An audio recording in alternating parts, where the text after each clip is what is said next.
The introduction of new ideas from Eastern religion and modern psychology into American culture has reinforced a wide dissatisfaction with the familiar answers of conventional religion. A new way of thinking heralding a new age has seized the imagination of millions of Americans.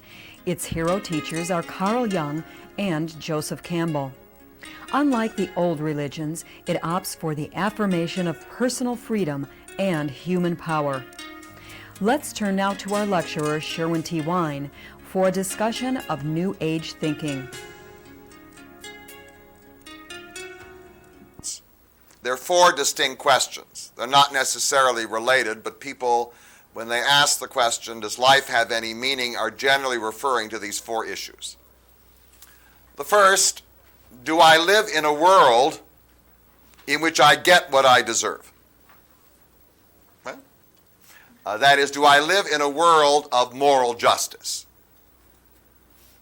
Is there a power and force in the world, namely God, who guarantees that I get what I deserve? Is there a moral order as well as a physical order in the universe?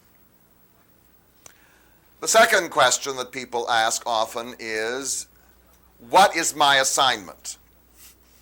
What does the universe want me to do? For life to have meaning, I must have some kind of purpose, right? Some kind of intrinsic purpose above and beyond my own personal choice. What is my assignment? What am I intended to do? What was I created for? People often say that if they don't know what their assignment is, if they don't know what their purpose is, or if there is no purpose, then life has no meaning. The third question, certainly for people who don't believe that temporary things are meaningful, the question is, will I live forever? A meaningful universe is one in which my life is guaranteed to be eternal. If it were temporary, if I am ephemeral, if I come and I go, if that's what life is and personal life is, then it will not be meaningful. And the fourth question is, do I live in a universe that is kind or frustrating? That is, do I live in a world in which what I want can be realized? Or am I born to be frustrated? That is, are my desires incongruous with what's available? Do you understand? I want to be rich, successful, famous, whatever else it is, and none of it's available. I want to be happy, but happiness is not possible. So I have a series of desires, consuming, compelling desires, for which there is no possible satisfaction. If people live in a world in which they think they can satisfy their basic needs, then the world is meaningful. If they believe they live in a world in which their basic needs will continuously and consistently be frustrated, then the world is not meaningful. So those are the four main questions people generally ask when they ask the question, does life have any meaning? Now, tradition, as was pointed out last week, certainly provided very clear answers to these four questions. For those people who were into traditional Judaism, traditional Christianity, traditional Islam, whatever it be, the answers were very clear. To the first question, yes, we live in a world in which there is a just and loving God. And in the end, he will reward you for what you do right and punish you for what you do wrong. There is justice in the world. To the question, do I have an assignment? The answer is yes. God has revealed in the Bible, in his special revelations, or the Quran, or whatever it be, exactly what he wants you to do. Your purpose is there, right? It's very, very clear. You can choose to do it or not to do it, but your purpose is clear. To the question, will I last forever? The answer was, of course you will, whether you want to or not. You will last forever, and where you end up will depend on what you do. All right, so I mean, that's very clear. And to the last, do I have the power to realize what I want out of life? The answer is you don't personally have, not you as a person, but there is divine power out there to help you. And if you will use prayer and worship appropriately and relate yourself to that power, then that power will be available to you to solve your problems. So all four questions were answered very positively by the tradition, and for Most of human history until modern times, these traditional answers were satisfactory for people, even though they suffered a lot because they believed in them. Well, the setting, by the way, of these answers is very important also. There was a kind of theological setting, a set of additional beliefs that reinforced those answers, the context of those answers. First, the belief in a transcendental God, a God who existed above and beyond the world, who made it and who ran it. The belief in the power of faith, that is, through faith we come to the truth. By trusting in the answers that our ancestors provided, then indeed we will come to salvation or redemption.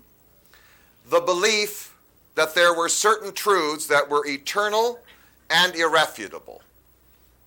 Sometimes the church called that dogma. That is, they were truths so true that they were eternally true and nothing, no experience, nothing could possibly refute them. The belief, certainly, that divine authority was not close but distant. That is, first you went through your priest, and then you went through your bishop, and then the bishop went through the pope, and the pope was in contact with the deity. There was a kind of chain of command in terms of reaching God. The belief that ultimately the meaning of life would not be here and now, it would come in the afterlife. It was a kind of then and there. The belief that the world we lived in was inferior to the world that we would ultimately come to, that the world of nature was a terrible place. It was a place of suffering and a place of change, and ultimately the world of nature would be transcended, and we would come to a supernatural place that was far more desirable. And the belief that all the people who did not share my religion were wrong. Absolutely wrong. Do you understand? They were infidels. They were non-believers. They were separated from the truth. I had the truth. My system had the truth. And other people didn't have the truth. In fact, in many cases, they were the agents of Satan, the agents of the devil. Now, this belief system began to collapse because various challenges arose going back some 300 years. And those challenges emerged in what we call the age of reason or the age of science or the Enlightenment or the age of technology, the discovery of people that they had considerably more power than they imagined. And the result of this challenge was that for many, many people, the old answers were no longer satisfactory. And so what emerged, basically, were challenges to the existing system. Out of the challenge came an assault. That is, as a result of the age of science and the philosophy that followed, as Kant pointed out, it was no longer possible anymore to prove the existence or non-existence of God. You understand? God was now an open question. Something that people simply took for granted in the Middle Ages was now no longer provable. The idea of immortality was now challenged. People began to ask, how is it possible for, if you have a brain and a nervous system and your mind is attached to your brain and your nervous system and it goes, how is it possible for it to float somewhere, in the air or out there separately, independently of your body and your reality? The whole idea of justice was questioned. That is, as people became less and less interested in the afterlife, they became more and more interested in living well in this life, and it was quite clear that in this life, nice people weren't treated very nicely, often by fate and destiny, and rotten people were treated very, very well, and therefore the issue of justice itself was challenged. The issue of prayer was challenged. As people became more and more rational, they began to say, how does talking into the air make a difference? That is, who is there listening? Is there some kind of person up there who is listening and will respond to my talking? So that idea was challenged. The whole question of meaning was challenged, because if you don't believe in justice, if you don't believe in the effectiveness of prayer, and if you don't believe there's any kind of divine assignment, because after all there may be no conscious deity up there at all, then the whole framework of the traditional answer collapsed. But there were other complaints as well. In the modern age of science, the idea of dogma was absolutely considered to be unacceptable. Dogma means there are certain truths which are irrefutable. Irrefutable. How can that be? In the age of science, all you can say is that the statement seems to be true on the basis of available evidence, but maybe tomorrow some delicious piece of new evidence will show up that will force me to change my mind. The whole idea of the clergy was questioned. That is, who are these people who set themselves up over me, who say they are closer to God, if God indeed exists, than I am, and have access to some kind of answer that I don't have? The whole idea of uniformity was questioned. You see, according to Judaism, Christianity, and Islam, there's one script for everybody. Do you understand? Everybody has to fit into the cubbyhole, the niche that is described by the system of salvation. And as people became better educated, more affluent, and had more time to reflect on their lives, and became more individualistic, the idea that there was only one, do you understand, one script, one formula, one way to do it was absolutely objectionable. And last, and very important, was the assault on the exclusivism of religion. As people became more sophisticated, it seemed very difficult for them to believe that the Christians had all the right answers and the Muslims had all the wrong answers. I mean, this idea that I have the truth and other people and other cultures don't have the truth certainly became an offensive affront to all kinds of people. As a result, two very powerful responses emerged to the traditional answers.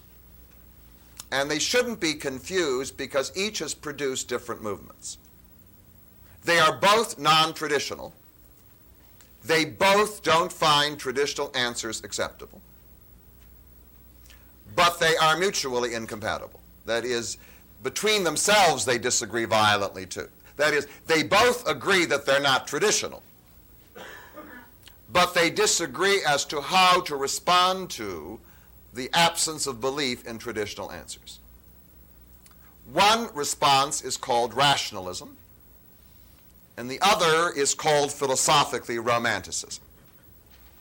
And I want to turn to the rational answer first because it was that answer that basically emerged first in response to the fall and collapse of traditional answers. Rationalism, which was articulated by most of the great philosophers of the Enlightenment, the great scientists of the 19th and 20th century,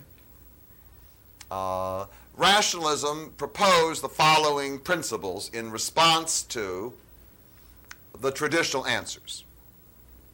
First, they said we live in a world, only one world, and that world is the natural world. And it is an objective reality which we can study and look at and investigate, and there it is. We don't know anything about supernatural worlds. There is no evidence of any supernatural world.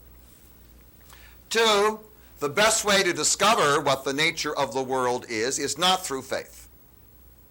The best way to discover the way the world is through the method of common sense, refined as the scientific method.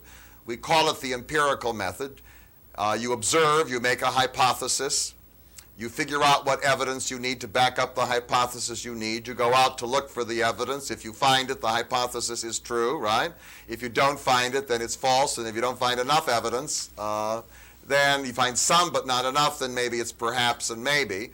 But it's that empirical, rational method that is the best way for the discovery of truth, which means that all truth is tentative. There is no absolute truth, because anything I may discover may be refuted by further evidence. It also means that I live in a world with a lot of uncertainty. That is, I can no longer simply rely on the Bible or the Quran. I am now relying on human investigation, and quite frankly, concerning most questions that we confront, there is inadequate evidence to provide an answer. So I have to live with three words. I don't know. And that is very different from I believe, or I believe. My faith tells me I believe. The mood certainly of rationalism was very different. A lot of people said, well, it may be true, but then on the other hand, it may not be true. And quite frankly, now on the basis of available evidence, I don't know. Certainly, one of the conclusions of the rational point of view was there simply is no evidence to assume that there is any immortality. Our minds seem to be the functions of our brains and nervous systems. Our brains and nervous systems ultimately deteriorate, all right? And the body collapses. The mind is a function of the body. That's what we observe empirically. And therefore, it is quite clear there is one and only one life, and when you physically die, you also mentally die. And that is your life, and whether you like it or you don't like it, that is the reality. It was quite clear that if there is any power for the solving of human problems, that power will not come from some supernatural source. That power is a human power, which will come out of human effort. And it's quite clear that life has meaning, but only in one way. That is, rationalism said, with regard to all four questions, for the first three questions, it's no. There's no justice. It's quite obvious. If you look around in this world, if this is the only world, that there's no justice. Two, there's no assignment. There's no being around, conscious being giving us an assignment. Each one of us is born with a whole bunch of desires. Do you understand? Conflicting desires, and therefore how we choose is going to be up to us, but we're not given an assignment. We have to choose. In fact, existentialism to some degree is related to that answer. And there is no immortality. And as far as the power to satisfy our desires, indeed we may have the power to satisfy our desires and to achieve happiness, but there are no guarantees. You understand? Your life indeed may end up being frustrating. Now, for many people, the rational answer was acceptable. But for many people who could not accept the traditional answer, the rational alternative was not acceptable. You understand? It was not acceptable. They heard it and they said, that's right, I hear it, but it's not acceptable. So these were the people who turned to another tradition. Contemporary with the rational tradition. It's called the Romantic tradition, and in fact there were many, many philosophers in the 19th and 20th century who articulated elements of the Romantic tradition. One of them was a man called Hegel, philosopher called Fichte. There was in America the famous philosopher called Josiah Royce. Their names, by the way, are not so famous anymore, but in their day they were very, very famous, and they laid the foundation of what I would call the Romantic tradition. The Romantic tradition is quite different from the rational tradition. Romantics were also dissatisfied with the tradition, but they were not rationalists. Now, in order to understand Romanticism, we have to understand their complaints against rationalism. First complaint, it's cold. Reason is cold, cold, cold, cold. There's no warm breath. I mean, you throw all this cold water on my old beliefs, and then you leave me standing in the cold, dripping wet, and you expect me, do you understand, to survive. There's no immortality, and there's no justice, and that's it. And if you can't stand it, that's too bad.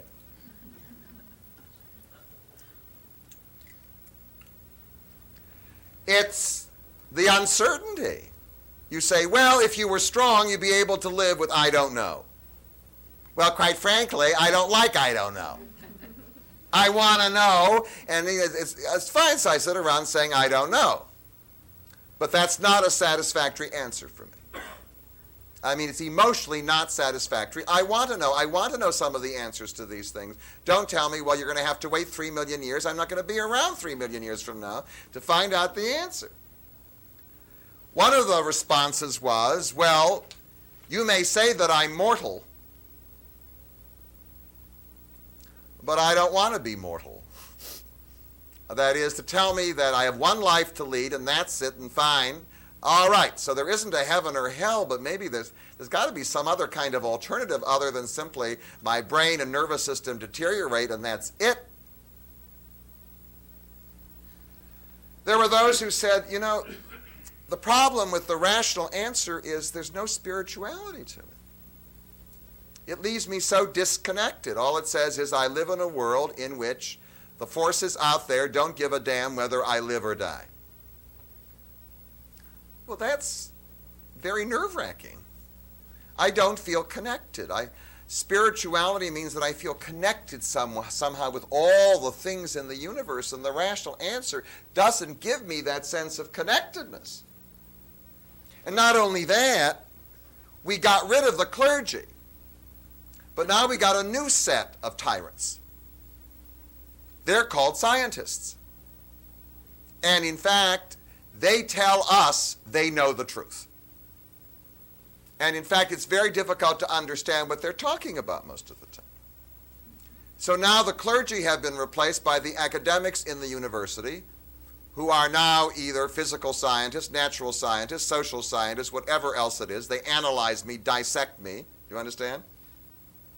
Provide recommendations for me, and I feel as helpless in the face of science as I do in the face of the old religion. And last, you tell me that life has no meaning. Well, that's not satisfactory to me. I want it to have meaning. I want justice. I want an assignment. I want immortality. I don't care what you say it is rational to believe. That's what I want. Well, for those people who felt that way about the rational answer, there was the Romantic movement, do you understand, to provide the alternative. And the Romantic movement provided a whole set of principles and ideas that were very, very different from rationalism. So let me go over the answers because they are the foundation of what we call New Age thinking. New Age thinking didn't pop up in 1966. New Age thinking has deep roots in terms of Western culture. I'm talking about Western culture. And it has deep roots in terms of modern times and modern philosophy. What does the Romantic movement say? Well, the Romantic movement starts off by saying, the best way to truth is not through reason. Reason is limited as to finding out the truth. The best way to truth is not faith either. Faith is often dogmatic. It's tied to established religion. It has no real spiritual perspective.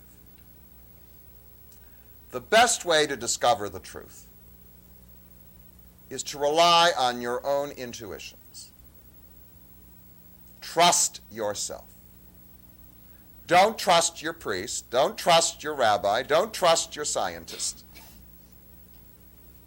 Trust yourself. Trust your own inner feelings. Let your own inner feelings, let your own inner spirit guide you.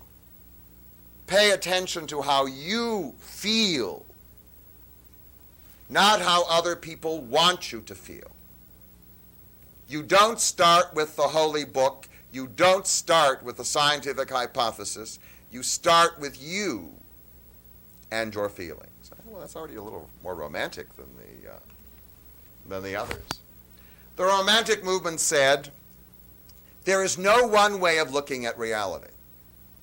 In fact, there is no objective reality for us to look at. Each person sees the world through his own or her own mind. And there is no single right way or wrong way. Do you understand? I see the world from my perspective because I'm Sherwin, all right? You see the world from your perspective, whatever else it be. And therefore, we don't go around saying, as both scientists and clergy do, my perspective is the what? The right perspective. I'm either facing the facts or facing the tradition or whatever else it is. What it is, you know, we recognize that there are many different ways to see the world. The Romantic movement says that the most important thing in life is not to discover the answers right away. The most important thing in life is to recognize that the most important things in the world need to be searched for a long time. And therefore, what life is the process of searching. Searching for the ultimate reality. Searching for my assignment. Searching to understand the justice or the harmony of the world. It's the act of searching. Not the answer. It's the act of searching, of looking, of searching. The Romantic movement says, therefore, all religions are attempts to find the answer. Do you understand? They're acts of searching. And therefore, no one religion is better than another. They all have some truth in them. Do you understand? Ultimately, Christians or Jews or Muslims or Hindus or Buddhists are all trying to answer the same question, and they're using the same kind of human equipment, do you understand, to do it. And so therefore to go around and say, well, this is true and that's false, this is better and that's inferior, I mean, that's ridiculous. Ultimately, it's inclusive. Ultimately, a Buddhist can talk to a Christian and say, look, we're in the same what? We're in the same spiritual search. We're trying to find answers to the same question. I mean, that's the search. The Romantic movement said, we are all equal in the search. There's no clergy who have superior answers and the laymen who have inferior answers. Because ultimately, the clergyman, if he does his own inner searching, will find the answers for him. But he may not find the answer for you. Do you understand? Each person is on his own or her own in this search. And therefore, for somebody to set himself up or herself up and say, well, I have the answer, this is the way you should lead your life, is a violation of your own intuitions. If ultimately truth rests on what you feel, who is somebody else to tell you what you feel? You know best what you, do you understand? You know best what you feel. The Romantic movement said that ultimately, if you do the searching, if you go through the process of searching, if you really trust your feelings and your intuitions,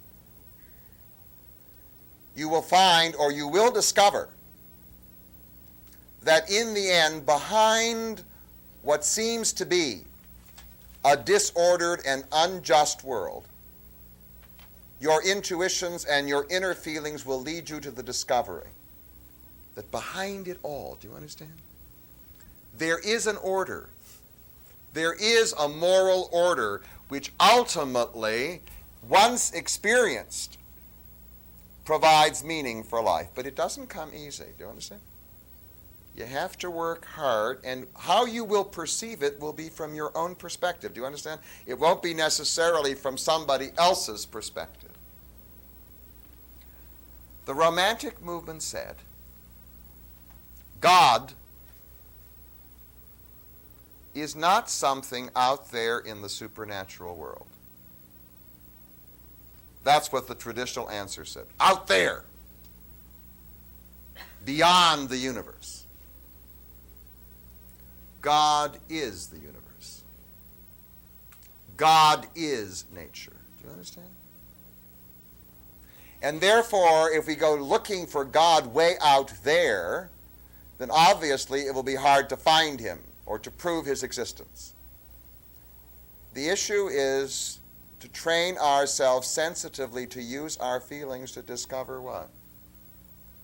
The presence of God in the here and now, in nature itself. Or to put it another way, this world is not some terrible veil of tears we have to endure in order to graduate to another. This world is the real world. But sometimes we are unable to perceive both its beauty, its holiness, do you understand? And its excitement and the divine element both within ourselves and within the nature that we experience. And therefore, the Romantic movement said, there is meaning in the universe. It's not the meaning that traditional answers provided, but there is meaning. It's here. And in fact, once you sense that meaning, what you will experience is a sense of spiritual connection with all the things in the universe. And that connection is personal. Nobody else can tell you how to establish that connection. You have to take your own trip, your own journey. Other people may offer advice, do you understand? Or be your guide. But you have to go what? Your own way. Now, the Romantic answer is certainly not traditional, right? But it's also certainly not rational. I mean, it's not rational in the conventional sense of rational. It's another kind of answer. And for a long while, it was poo-pooed. It rose in the 19th century, and then at the beginning of the 20th century, it sort of died out. And then it reemerged with great power in the 1960s. The 1960s, in a sense, was the beginning, if you will, of the reemergence of the Romantic answer, which turned out to be ultimately New Age thinking. What were the conditions, by the way, that suddenly made it reappear? Well, by the way, one of the reasons that made it disappear for a while was the tremendous prestige of science. Do you understand? The rise of the technological age and the faith that people had in science and in rational answers and all of that. Well, by the 1960s, people were experiencing certain things.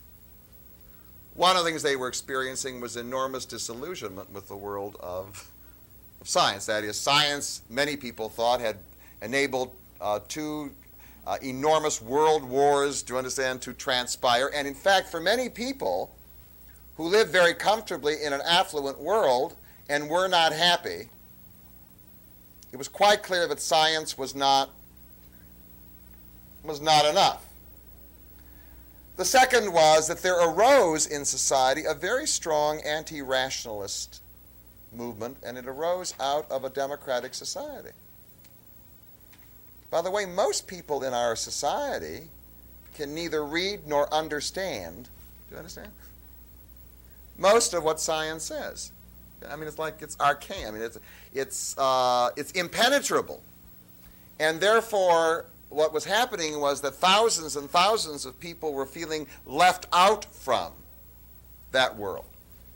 But more than that, science is different from technology. While people can understand technology and operate it, many, many people found it very difficult to understand the process of the scientific method or even to live with it. They found it emotionally unsatisfying. One of the reasons was that by 1960 we were living in a fairly affluent culture in North America. People had a lot more leisure. So people were sitting around by 1965 and they were saying, am I happy? Am I not happy? Am I fulfilled? Am I not fulfilled? Am I actualized? Am I not actualized? What's missing from my life? What do I have? I mean, they had more leisure to do it. People now had the leisure to reflect on their lives, and by virtue of the fact that they were also better educated, they were now, in a sense, valuing the quality of their life much more, and therefore being far more critical of what they were getting. They were now saying, wait a minute. I'm not getting what I deserve. I'm not getting what I really want. One of the reasons, obviously, was the emergence of Eastern religion. Now, Eastern religion, well, by that I mean the religions of the Eastern world, which were not well known to the Western world, Hinduism, Buddhism, Taoism, Confucianism, all these religions, did make a kind of minor showing at the end of the 19th century. There were various people like Madame Blavatsky and Theosophy and so forth, people who found their swamis and were into Eastern religion. But it was not a strong and powerful movement. But by the 1960s, there was enormous contact now between the West and the East. And there now began to come from the East all kinds of messages. And in fact, people were bringing back from the East, young people, middle-aged people, and gurus were arriving from the East who were now bringing messages coming out of Eastern religion. And the Eastern religions were consistent with the romantic answer as opposed to the rational answer. One of the reasons was the growth of what I call spiritualism. Starting in the end of the 60s and certainly in the early 70s, there was a tremendous rise in what I would call the new spiritualism.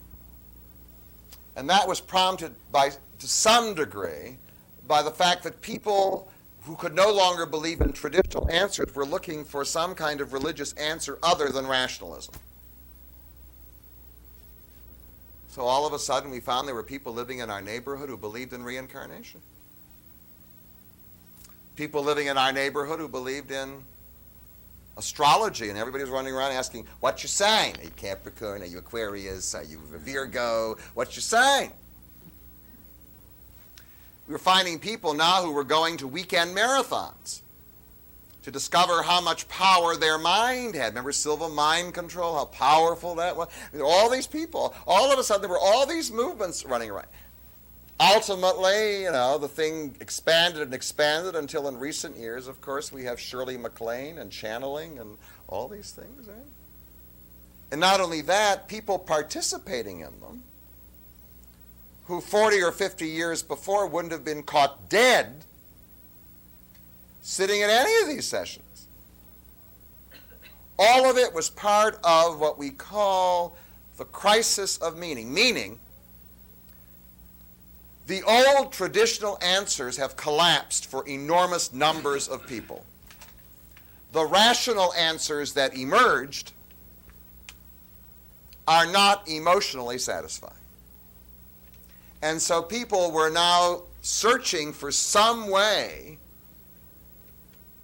to deal with the issue because the rational answer provided no satisfactory answer to the meaning of life. All the rational answer said was, there is no meaning built into the universe to give you. If you want meaning, you have to do what the existentialists tell you.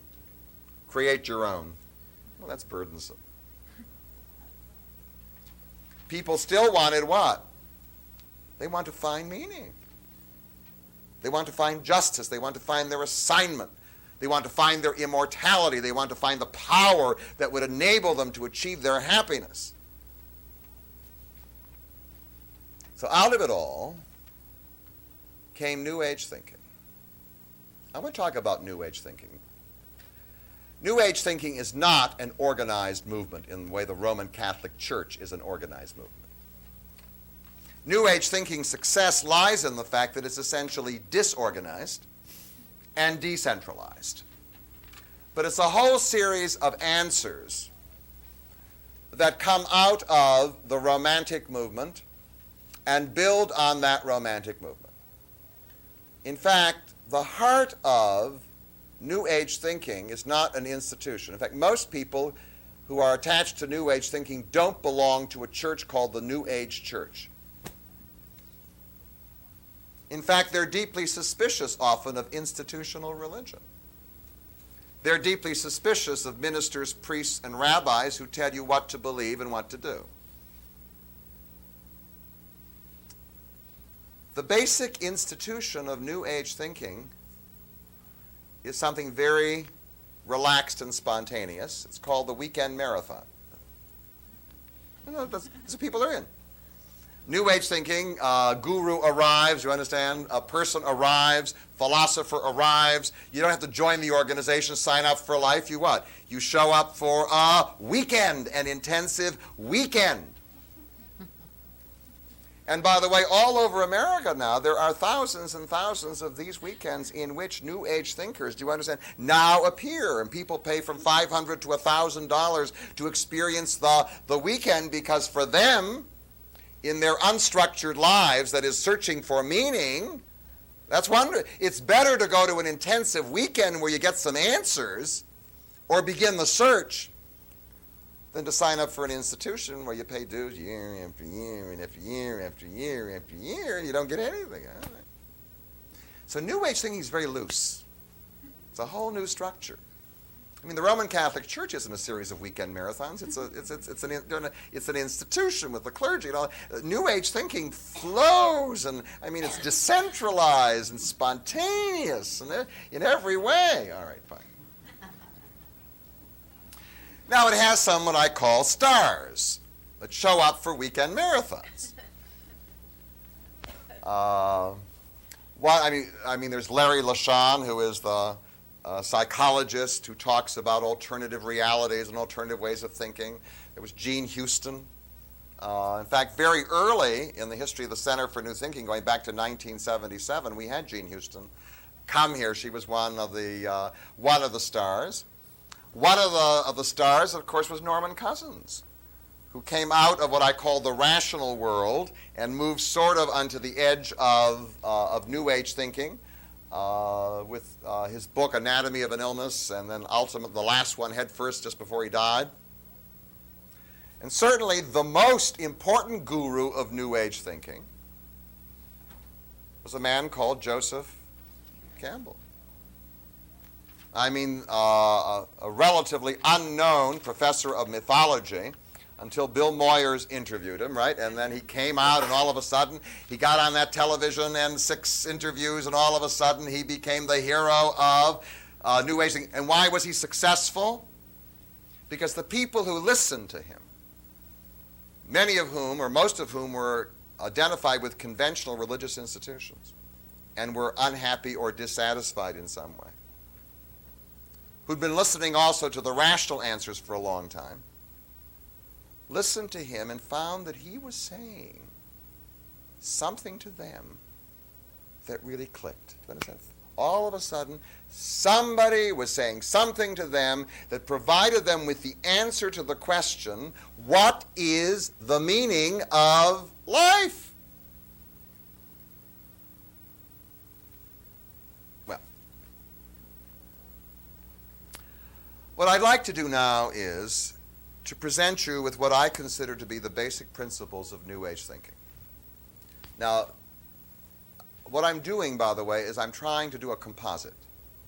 It isn't like I'm with a religious institution where the Pope has spoken and there is the official line, do you understand? And here are the principles.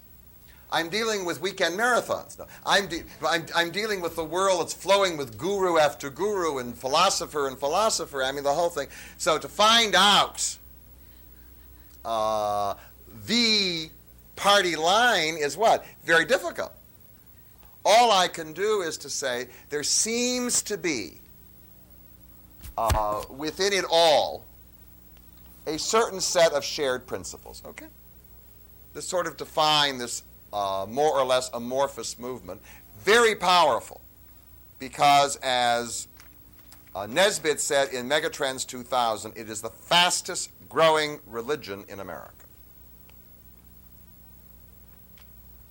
It's not traditional, growing faster than fundamentalism. So,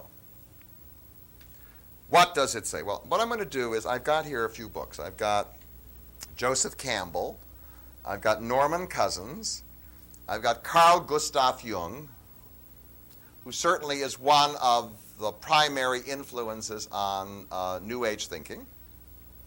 And I've got a man who was one of the stars at one time, going back to the 1920s, Krishnamurti. All right, you may have heard of him. He was one of the original gurus of the Romantic movement of Eastern religion, who came to the Western world to speak his mind. So I've got these. By the way, I've got about 68 books, and I couldn't carry them all here.